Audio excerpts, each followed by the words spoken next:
John Porter looked out the window of the meeting room.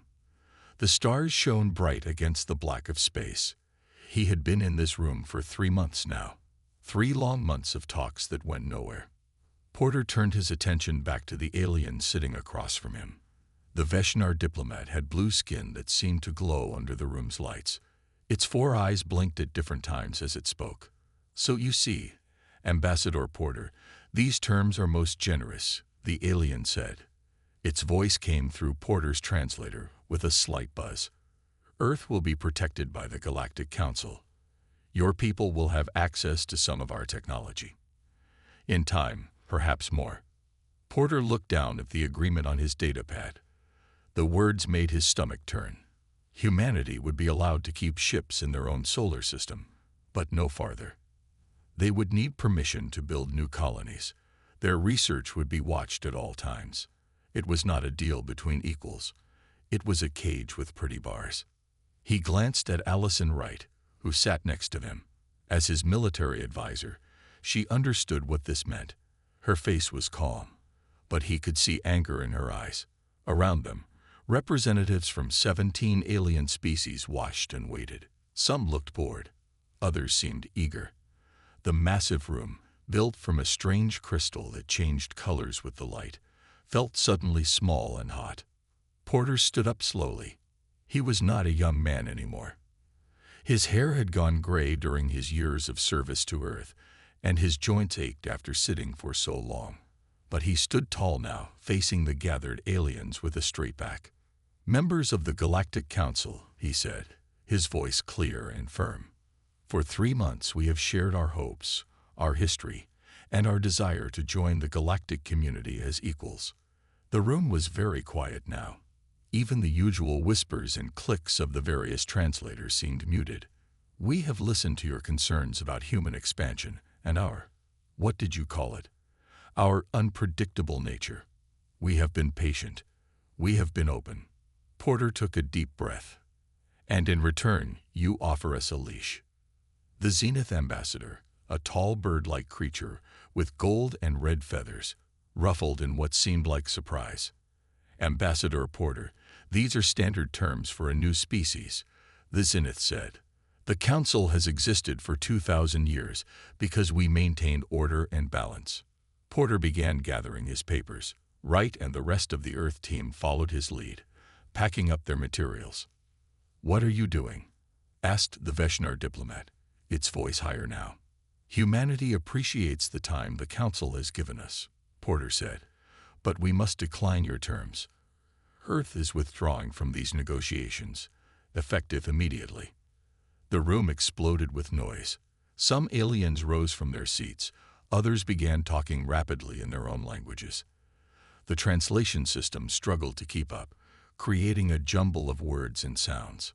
The Zenith ambassador raised a wing-like arm, and slowly the noise died down. "Ambassador Porter, you cannot simply walk away," the Zenith said. "Withdrawal at this stage would place humanity outside of Council protection. The galaxy is a dangerous place for those who stand alone." Porter paused at the doorway, looking back at the gathered representatives. "We're well aware of the dangers, Ambassador," he said quietly. "Perhaps it's time the galaxy became aware of the dangers of isolating humanity." With that, Porter and the Earth delegation left the chamber. As they walked down the long corridor toward their ship, Wright spoke for the first time. "They really thought we would accept those terms," she said. "They truly have no idea what humans are like, do they?"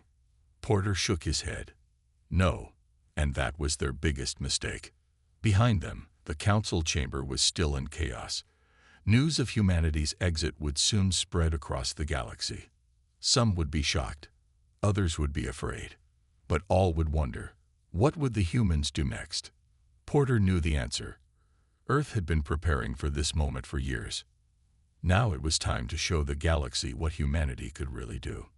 The real game was just beginning. The ship called Diplomacy moved through the darkness of space. Scott Miller stood by the large window on the observation deck, watching the stars blur past. The ship had left the peace talks 2 days ago, and everyone on board was quiet and tense. Earth grew larger on the main screen. The blue planet with its swirls of white clouds looked peaceful from this distance. Scott wondered how much longer that peace would last. "Hard to believe we're home already," said a voice behind him. Scott turned to see Karen Ross walking toward him. As the ship's chief engineer, she rarely left the engine room during flight. "The new engines work better than expected," Scott said. "Another thing we kept from the council." Karen nodded and stood beside him at the window. "They really thought we would just accept those terms. 700 years of human space travel, and they wanted to lock us in our own solar system," Scott said, shaking his head. "They don't understand us at all." Below them, on Earth, President Olivia Martinez waited in a room deep underground. The room was called the War Room, though Earth had not fought a real war in many years. Maps and screens covered the walls, showing Earth and the space around it. The door opened, and John Porter walked in with his team. They looked tired after their journey, but their eyes were alert and focused. The president stood to greet them. "Ambassador Porter," she said, shaking his hand. "Welcome home." Porter nodded. "Madam President, I wish I brought better news."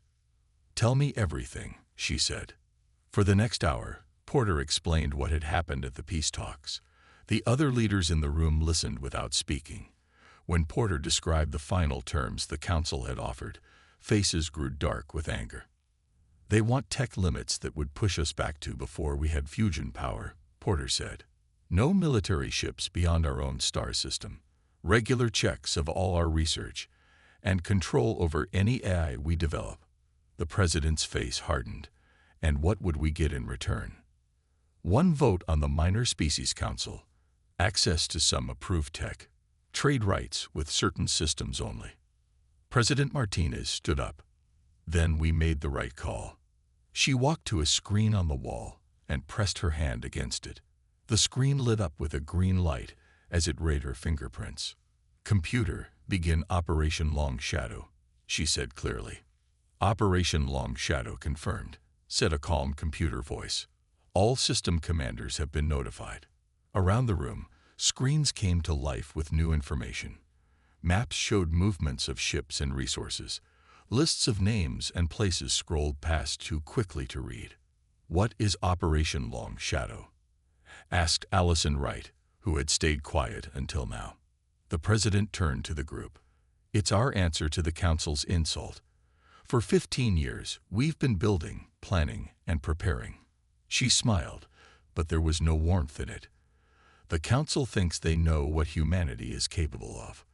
They're about to learn how wrong they are." In space, hidden bases around Earth's solar system began to activate. On the Moon, underground hangars opened.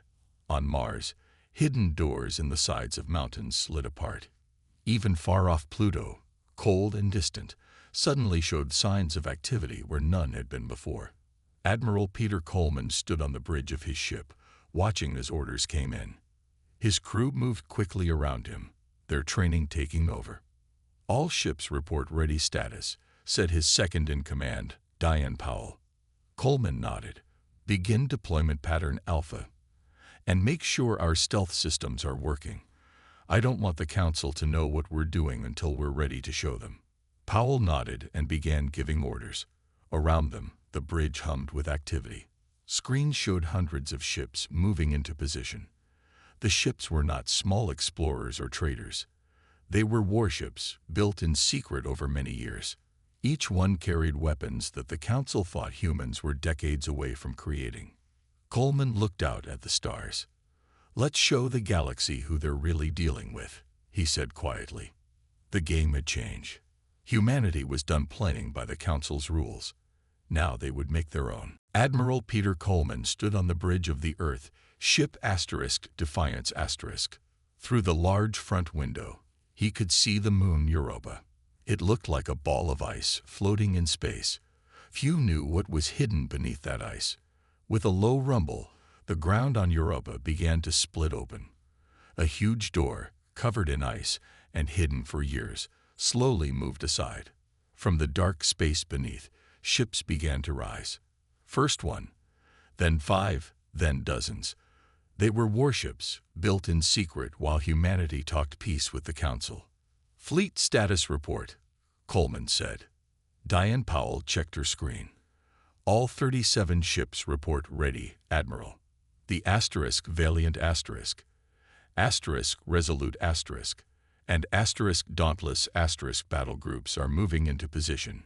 Stealth systems are working perfectly." Coleman nodded. The stealth systems were special tech that made the ships invisible to Council scanners. Another secret humanity had kept. "Begin Phase 1 deployment," he ordered. "I want our ships in the Arcturus, Procyon, and Epsilon Eridani systems before the Council knows what's happening." The fleet began to move, spreading out from Europa in perfect formation. These were not the simple ships that humanity had shown to the galaxy. These were weapons of war, built with tech that the Council thought was still years away from human hands. Far away on Earth, another secret was being shown. Deep under the ocean, in a base below the Mariana Trench, Dr. Frank Weber led a group of aliens through a large room filled with machines. These aliens were not from the Council. They were from the few species that had stayed friends with Earth. Now they stared in shock at what Weber showed them. "Your people said you were at least 50 years away from working with antimatter," said a Rigelian scientist. The alien's voice came through a translator with clicks and pops. Weber smiled. "We found it helpful to be underestimated." He pointed to a large machine behind a clear wall. "This is an antimatter engine. We're already putting them in our deep spaceships." He moved to another device, this one glowing with a soft blue light. "And this is a gravity control array. The Council would call this a Class 9 restricted technology."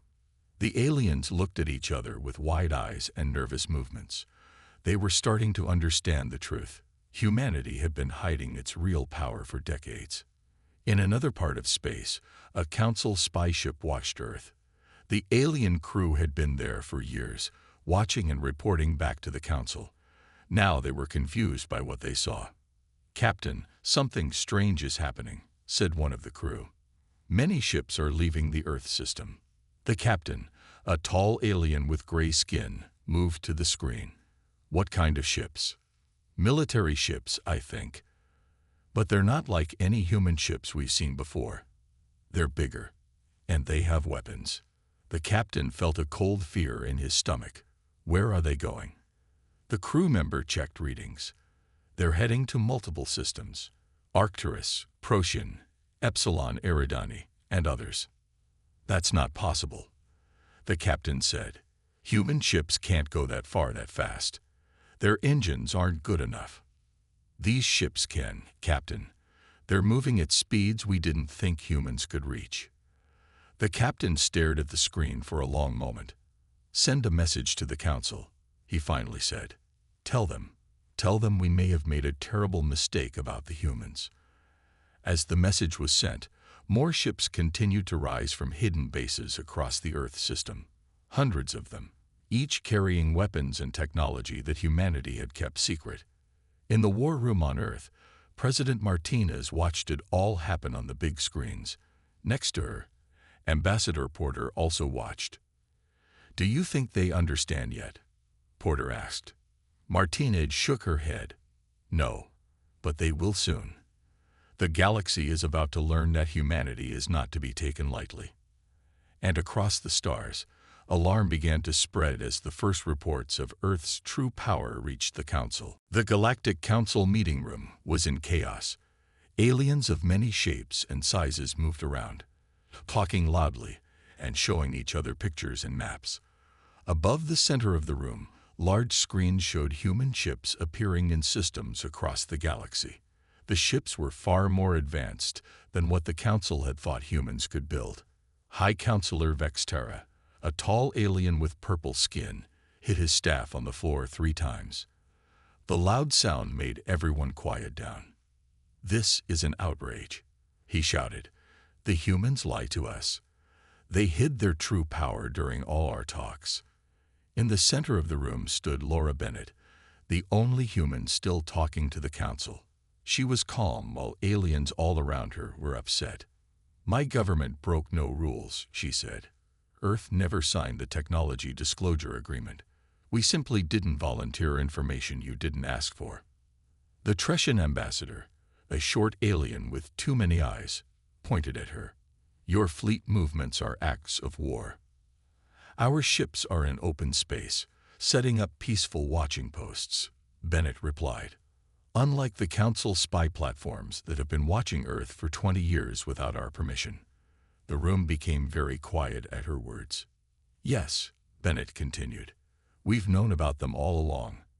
Just as we've known about the Council's decision to call humans a possibly dangerous species decades before inviting us to these talks.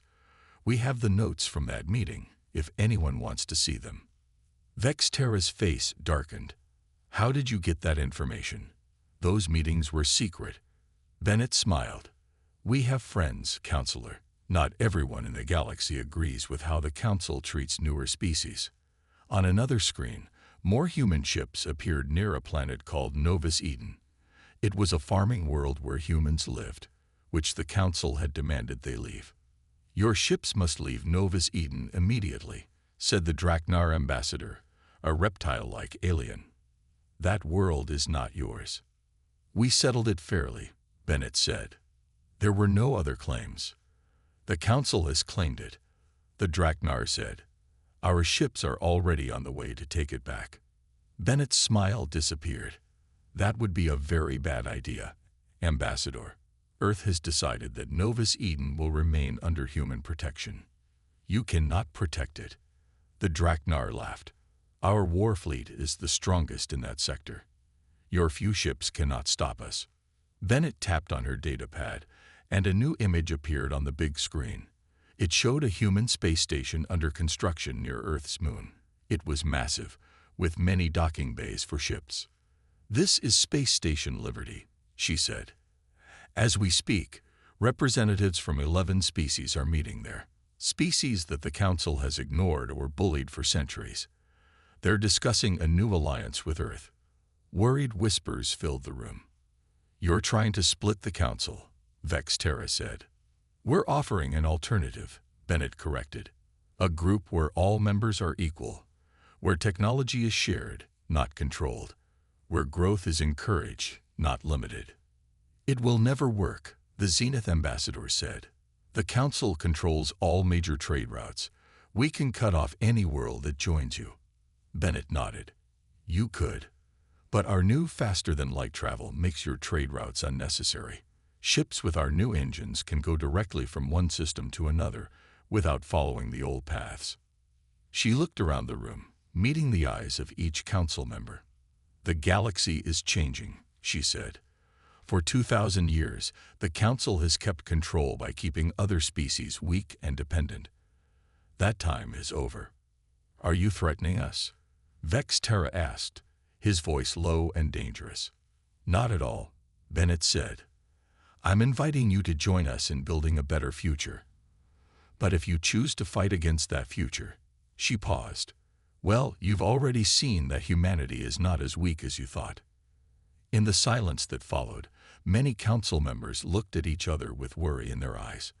For the first time in centuries, the balance of power in the galaxy was shifting.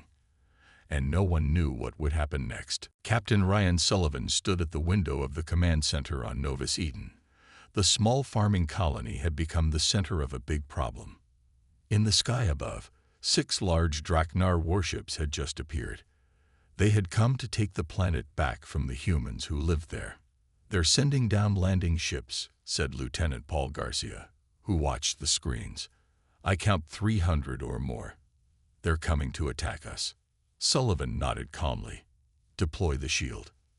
Outside, the colonists looked up at the sky with fear.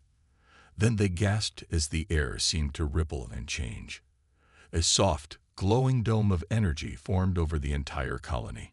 It grew until it covered all the human buildings and farms. The Draknar landing ships hit the energy shield and broke apart like toys. Not one made it through to the ground. Up in space, the Draknar commander was angry. Fire all weapons, he ordered. His ships sent powerful energy beams at the planet. The beams hit the shield, making it glow brighter, but they could not break through. The shield absorbed all the energy without breaking. "Message from Earth Command," Garcia said to Sullivan. "Response force is approved." Sullivan pressed a button on his control panel. Around the colony, hidden doors in the ground opened up. 24 small ships rose into the air. They were not much bigger than shuttles, with no people inside them. They flew fast toward the Draknar fleet. The alien ships fired at them, destroying several. But most of the small ships reached the big warships and attached to their hulls. Instead of exploding, they began to glow with a blue light. One by one, the Draknar ships lost power and went dark. In 15 minutes, all 6 warships were floating dead in space. They were not destroyed, but they could not move or fight. Sullivan opened a channel to the Draknar flagship. "Your ships have been disabled by our energy dampening fields. Your life support will keep working for 30 days. That gives you plenty of time for someone to come pick you up." He paused, then added, "This is not a show of weakness. It's a show of control. The colony at Novus Eden stays under Earth protection." The Draknar commander could only stare at his screen in shock. Back on Earth, President Martinez received the report of what happened at Novus Eden. She shared it with the leaders of Earth's new allies. Representatives from 11 species had gathered in the new space station Liberty. "As you can see," Martinez said, "our defense technology is very effective, and we're willing to share it with all members of our alliance." The alien representatives talked excitedly among themselves. Many had suffered under council rules for centuries. Now they sought a chance for real protection. Chief Negotiator Helen Rodriguez moved among the aliens, answering questions and making friends. "The human cooperative doesn't want to control anyone," she explained. "We want an alliance where everyone is equal, with shared defense and open technology exchange." The Tellarite ambassador, with his many tentacles, seemed worried. "The Council controls all major trade routes. They can hurt our economies if we join you." "That was true before," said Jack Nelson, Earth's Commerce Secretary. "But our new faster-than-light corridors avoid the old routes completely. Our data shows trade could improve by 300% for all member worlds." In a private room above the main meeting hall, President Martinez watched with Admiral Coleman. "They're afraid," Coleman said, "but they're more afraid of being left behind than they are of what the Council might do." Martinez nodded. "Fear has been the Council's control tool for too long. We're offering something new." "What's that?" asked Coleman. "A choice," she answered. Across the galaxy, the news spread quickly. Humanity was not backing down. They had technology no one knew about. They had friends no one knew about. And now they had shown they could defeat a Council war fleet without even destroying it. For the first time in 2,000 years, the Galactic Council faced something it did not know how to control. 1 year had passed since humanity walked away from the peace talks. The galaxy had changed more in that 1 year than in the last 100. The newly formed Mutual Defense and Development Compact, which most people just called the Human Alliance, now included 23 different species. Together, they controlled nearly 1/3 of the known galaxy. On the neutral world of Centauri Prime, Ambassador John Porter once again faced the Council representatives. This time, things were very different. Behind Porter stood not just human officers, but military and diplomatic people from a dozen allied species. The Zenith ambassador spoke first. His colorful feathers were now a dull blue, which showed he wanted peace. "The Council has changed its position on membership requirements for humanity and its associates," the Zenith said carefully. Porter allowed himself a small smile. "That's good to hear. However, Earth is no longer interested in joining the Council under any terms. We're here to work out a non-aggression agreement and set clear borders between Council space and Alliance territories." The alien representatives began to whisper among themselves. "You cannot simply redraw the map of the galaxy," said the Veshnar representative, his blue skin turning darker with anger. "We already have," Porter replied calmly. He pointed to the star map floating above the table. Large sections of it now glowed blue, showing Alliance space. The borders we're proposing match the current reality. The Council stayed stable for 2,000 years by keeping technology limited and maintaining military control.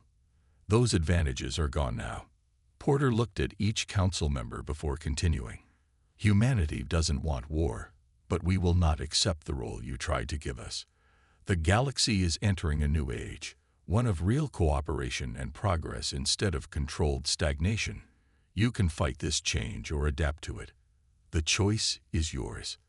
The Council members moved to one side of the room to talk in private. As they argued in hushed voices, Porter stepped away from the table and joined Commander Nicole Summers. "Do you think they'll agree to our terms?" she asked quietly. Porter watched the aliens with a thoughtful look. They don't have much choice. The balance of power has already shifted. And if they say no, then humanity will keep doing what we've always done, Porter replied. Make our own way and overcome whatever stands in our path.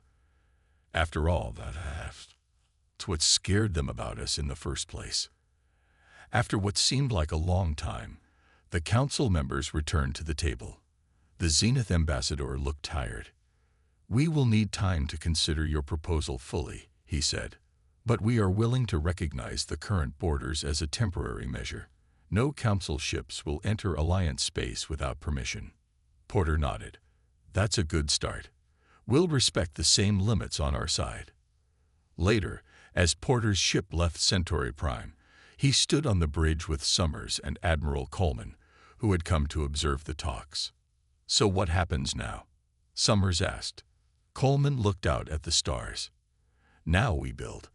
The Alliance has a lot of work to do." "And the Council?" Porter asked. "They'll adapt or they'll fade away," Coleman said. "Their power was based on keeping others weak.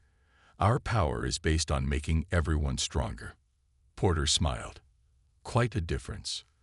"That's always been humanity's way," Coleman said. "We don't want to rule. We want to grow, and we want others to grow with us." As their ship jumped to faster-than-light speed, heading back to Earth, Porter thought about the long journey that had brought them here. It had started with humanity walking away from a bad deal. It had ended with humanity leading the way to a new future. Across the galaxy, billions of beings from dozens of species looked to the stars with new hope. For the first time in thousands of years, the future was not set by ancient rules and old powers. It was open, unknown, and full of possibilities. It was, Porter thought, exactly the kind of future that humans had always dreamed about.